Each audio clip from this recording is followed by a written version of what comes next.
বন্ধুসকল, আজি আপোনালোকৰ ওচৰত স্বাস্থ্য সম্বন্ধীয় কেইটামান কথা ক'ব ওলাইছোঁ।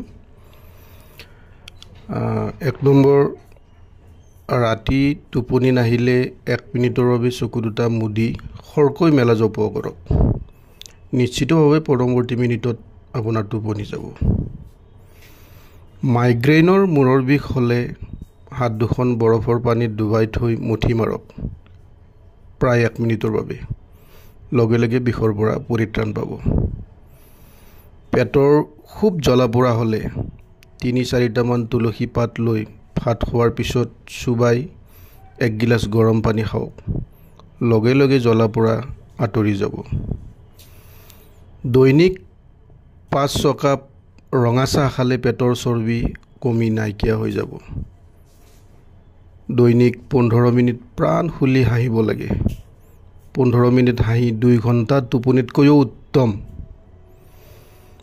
হাঁচি চৰ্দি কমাবলৈ জিভাখন ওলোটাই ডিঙিৰ ভিতৰলৈ সোমাই জোৰ দিয়ক, হাঁচি কমি যাব।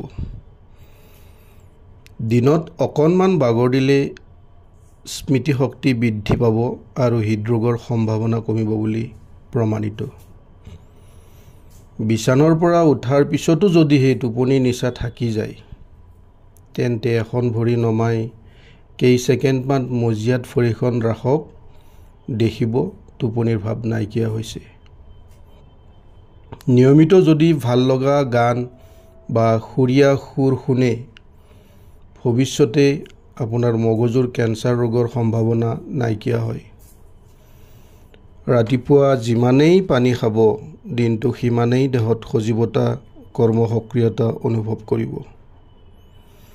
মুখৰ ছালখন ভালে ৰাখিবলৈ এবাৰ হ'লেও বৰফ পানীৰে দিনত ধুলে মুখত গুটি নোলায়। বিষনাশক ঔষধ খোৱাৰ পিছতো যদিহে দাঁতৰ বিষ কমা নাই, তেন্তে হাতৰ বুঢ়া আঙুলি আৰু কিনা কনিষ্ঠ আঙুলিৰে এটুকুৰা বৰফ কিছু সময় ধৰি ৰাখক, লগে লগে বিষ কমি যাব। পেটৰ চৰ্বি কমাবলৈ যদি ব্যায়াম কৰি আছে, তেন্তে ব্যায়ামৰ আগত 1 কাপ কফি খাই লওক। ই আপোনাৰ কাম দুগুণ সহজ কৰিব।